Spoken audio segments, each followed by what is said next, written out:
is not even referring to heaven. It's referring to the New Jerusalem.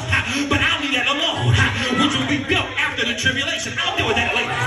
The truth of the matter is, when it comes to the heaven that I'm trying to go to, it actually speaks of the abode of God, because there is no quantifiable measure or space that can be designed to house the glory of God. So when I go to heaven, I'm not going to a place that is familiar with what I've seen on earth. I'm literally just entering the presence of God, because his presence is the place. His presence is the house. And what I'm trying to do is just spend my time in his glory. The closest I get on earth to what heaven is looking like is when I spend time in his presence. When I shut the door and go in my secret place.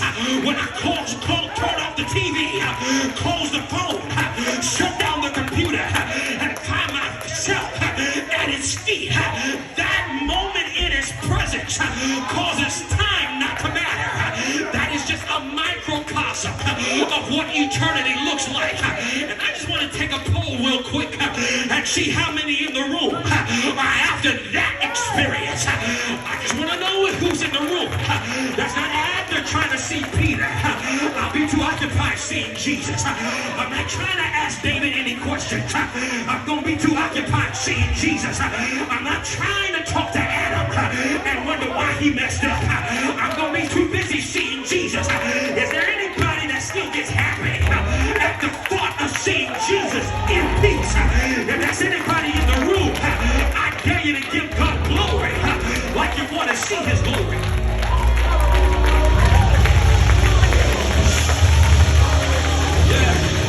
Just to see him forever, see him face to face. Oh my God, on the streets of glory, let me lift my voice. Cares all past, on that last, ever to rejoice. I can't wait to see Jesus. I got to let that thing go because it's stirring me up here. I can't wait to see Jesus. I can't wait to be in the presence of the one where stress doesn't matter. The cares of this life don't matter. Anxiety don't matter.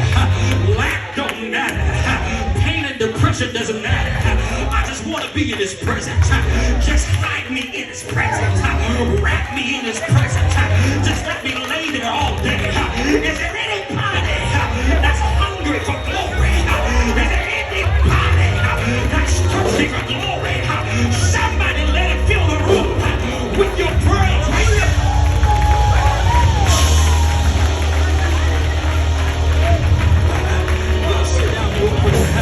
Brothers and sisters, let me help you real quickly. I got to wrap this thing up. My time is almost done and I got to get you out of here. Brothers and sisters, what we see with this psalm then is David is helping us to understand that God is available to every and anybody. His glory has been made available for us to experience him in his fullness. It is the richness of his presence. That is the whole purpose of this psalm. It is to help remind us that his presence should be our priority. Now David continues to make this clear. How to prioritize the presence. How does one prioritize the presence? Who are those that go after the glory? Who are those that prioritize the presence? Well, David gives the answer in verse 6. He says, those that are after the glory belong to the generation of them that seek God and that seek not his hand, his face, not his ability to do something. I want to know him for who he is. Too many, I need God to do this for me. I just need God. I need God. Can God just do this for me? I just need God. Just God, if you just do it one more time. God, I promise I won't go back. God, just do. You're chasing God to do something. But if you would redirect your prayer to just going after God, I promise you, in his presence is the fullness of joy, and at his right hand. See, when you pursue the glory, You ain't got to chase the treasure. The treasure will find you. When you go after glory, you don't have to ask for possessions. They'll find you. When you go after his glory, you ain't got to ask him to make a way. You're in the presence of the one who is the way. You ain't got to ask for nothing.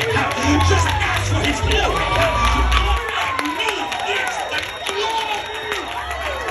I just want the glory. And that's what David is saying. This is the generation of them that seek God. I love you, Jesus. I love you, I love your name. Hallelujah. This is the generation. You got to excuse me. That was for me. This is the generation of them that seek him, that seek his face. Ladies and gentlemen, the reason why I'm wanting you to see this is so that now the dots can connect for you. Hopefully by now the light comes on as to what this psalm is about. This psalm is to communicate to us both the necessity for having his presence. Stay with me, take note of it.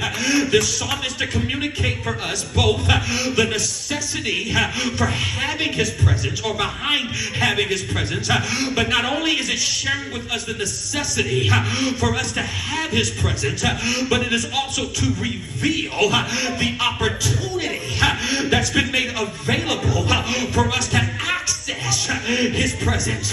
See, you can tell me all day what is necessary for me to have, but if you don't show me how to get it, then what good is it for you to constantly tell me that I need it? Don't tell me that housing help is out there. Show me how to get it. Don't tell me this is available for me. Show me how to get it. So David is revealing that the glory is available to everybody. Not only do you belong to God, but God